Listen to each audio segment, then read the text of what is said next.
Solve the quadratic equation by factoring. We have x squared plus 7 equals 5x plus 1. We can't really factor this yet because we need to have this expression say equals 0. Since x squared is on the left side right there, I'm going to bring everything over to the left side, which means I'm going to move this 5x by taking away 5x. I don't have a regular x term in the middle here to combine it with, so I'm going to stick it right in the middle where it's supposed to go.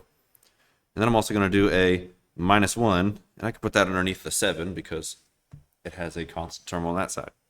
Let me rearrange all this stuff that's on the left. Everything on the right side gets canceled out, so we'll have 0 on this side. We still have x squared minus 5x plus 6 left over. All right, now we are ready to factor this. I'm going to go ahead and get my parentheses ready. I know when I factor it, I'm going to have x and x. There is a minus on this 5, so somewhere in our factors we'll have one or both numbers be a minus.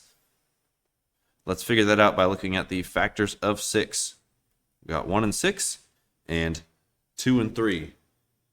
Which one of those pairs of numbers could you use to make a 5? Well, actually, both of those could work. So we really have to pay attention to, we're trying to subtract and get a negative 5. So let's think about how we can subtract to get negative 5. I could try 1 minus 6, that's negative 5, and negative 2 minus 3, that could also get negative 5. We still need to answer the question though, now which one of these will multiply to positive 6? Well, 1 times negative 6, that's negative 6, that's bad, we don't want that. Negative 2 times negative 3, that's positive, positive 6, that is what we want. So our magic set of numbers is going to be negative 2 and negative 3. X minus 2, x minus 3. This one was tricky because there were two possible pairs of factors that were able to make a 5, but only one pair could multiply to positive 6 and subtract to negative 5. A shortcut for these is once you have this in factored form, x minus 2, if I'm going to say that equals 0, then that means that I have to have x equals positive 2 as an answer. Same thing for this factor.